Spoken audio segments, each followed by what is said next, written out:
Hello everyone. हाँ जी, हमारा chapter continue चल रहा था atom and molecules, atoms and molecules.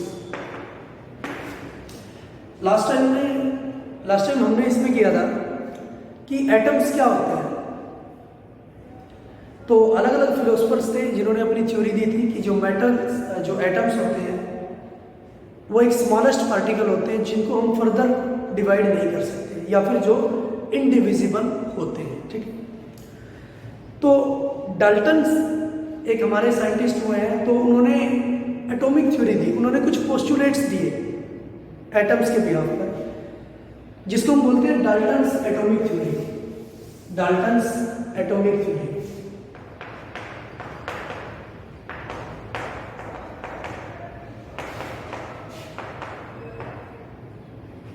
Dalton's atomic theory. उन्होंने बोला कि चाहे कोई भी मिक्सचर हो, एलिमेंट हो या फिर कंपाउंड हो, सब मिलते हैं कुछ ना कुछ छोटे छोटे पार्टिकल्स के मिलने से। सब बनते हैं छोटे छोटे पार्टिकल्स के मिलने से, जिसको हम एटम बोलते हैं। तो उन्होंने कुछ पोस्टुलेट दिए थे। नंबर फर्स्ट जो पोस्टुलेट है, all matters is made up of very tiny particles called atoms. All matters is made up of very teeny particles. Very teeny particles called atoms. कि सारे के सारे मैटर बनते हैं छोटे छोटे पार्टिकल्स के मिलने से, जिनको हम एटम्स बोलते हैं। ठीक है। सेकेंड बोला, atoms are indivisible particle which can not be created और destroyed in a chemical reaction. Atoms are indivisible particle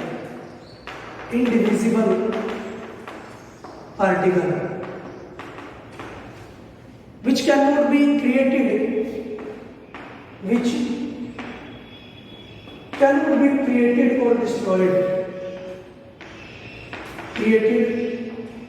or destroyed, within a chemical reaction,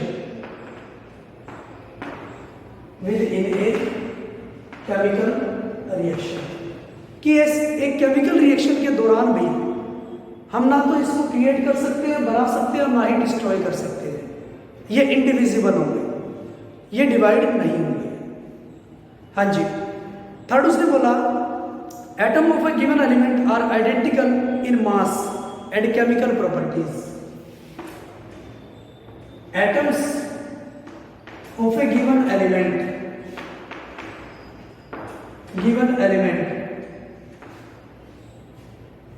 is identical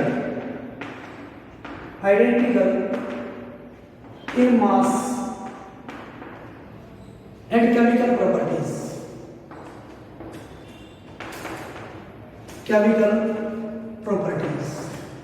कि किसी भी एलिमेंट का जो एटम है उसकी प्रॉपर्टी और उसका मास सेम रहता है। ठीक है। जैसे एक शुगर पार्टिकल है, चीनी का जो पार्टिकल है, और दूसरा शुगर पार्टिकल है, दोनों का मास भी सेम होगा, और या एटॉमिक मास भी सेम होगा, और उसका केमिकल प्रॉपर्टीज भी सेम होगी। जैसे वो भी क्या होगा, स्वीट होगा टेस्ट में, और दूसरा पार्टिकल भी स्वीट होगा टेस्ट में, मीठा होगा। क्लियर है? हाँ जी। नेक्स्ट उसने बोला, atom of different element have different mass and different properties. Atoms of different element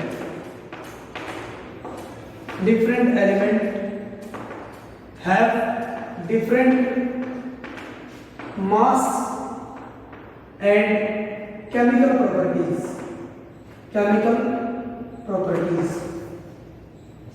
कि जो अलग अलग एलिमेंट्स के एटम है उनका जो मास है और उनकी केमिकल प्रॉपर्टीज है वो भी अलग अलग होगी। जैसे NaCl है और शुगर है। NaCl का जो पार्टिकल है उसकी केमिकल प्रॉपर्टीज अलग होगी। नमक का जो पार्टिकल है कॉमन साल्ट का, उसकी पार्टिकल्स की प्रॉपर्टी अलग होगी। और जो शुगर का पार्टिकल है उसकी प्रॉपर्टी अलग होगी। एक क्या होगा,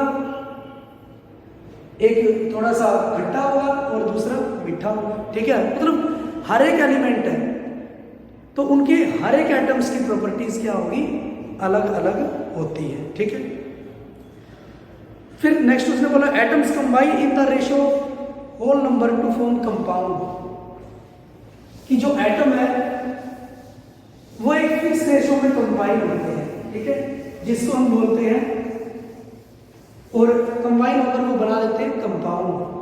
atoms combines within a fixed ratio, within a fixed ratio and form compound,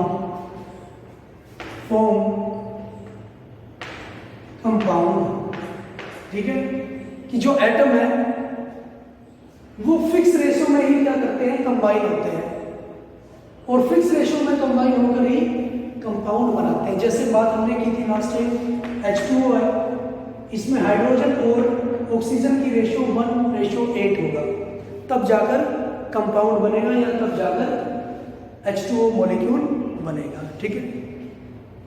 next जो पोस्टुलेट है, the relative number and kind of atom are constant in a given compound.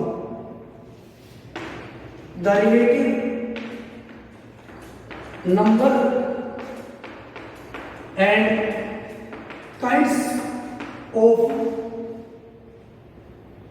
atoms are constant, kinds of atoms are constant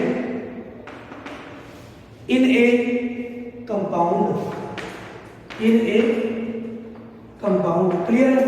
हाँ जी, किसी भी compound में number of atom होंगे वो भी constant होंगे, और कितने प्रकार के एटम होंगे वो भी कांस्टेंट होंगे। जैसे वाटर है, एक कंपाउंड है, इसमें नंबर ऑफ एटम क्या है, 3 है, 2 हाइड्रोजन और 1 ऑक्सीजन, ये फिक्स है। और कितनी तरह के एटम प्रेजेंट है, 2 तरह के एटम प्रेजेंट है, एक तो ऑक्सीजन और एक हाइड्रोजन, ठीक है, ये भी फिक्स होता है, ये भी कांस्टेंट होता है, ठीक है। तो ये थे हमारे 5 पोस्टुलेट कि नंबर फर्स्ट एटम बनता है, एटम के मिलने से ही कोई कंपाउंड बनता है, या हर एक मैटर बनता है एटम्स के मिलने से। सेकंड, एटम्स इंडिविजिबल होते हैं, ठीक है, और ना तो उसको क्रिएट कर सकते हैं ना ही डिस्ट्रॉय कर सकते हैं। नंबर थर्ड, एटम्स अगर एक ही एलिमेंट है तो उसके सारे एलिमेंट जो एटम्स होंगे उस एलिमेंट के सारे एटम्स का मास आइडेंटिकल होगा और केमिकल प्रॉपर्टीज भी सेम होगी। नंबर फोर्थ, अगर डिफरेंट एलिमेंट्स हैं तो उनके जो एटम्स होंगे उनका भी मास डिफरेंट होगा और केमिकल प्रॉपर्टीज भी डिफरेंट होगी।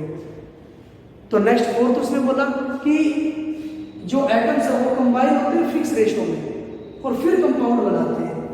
जैसे वाटर है 1:8 में कंबाइन होकर, हाइड्रोजन और ऑक्सीजन 1:8 में कंबाइन होकर वाटर मॉलिक्यूल बनाता है। नेक्स्ट उसने बोला कि जो नंबर ऑफ एटम है या काइंड ऑफ एटम है किसी भी कंपाउंड में वो भी क्या होते हैं, फिक्स होते हैं, ठीक है। जैसे वाटर में हाइड्रोजन और ऑक्सीजन मॉलिक्यूल ही लाई करते हैं, क्लियर है। तो आज के लिए इतना ही। Thank you for cooperation.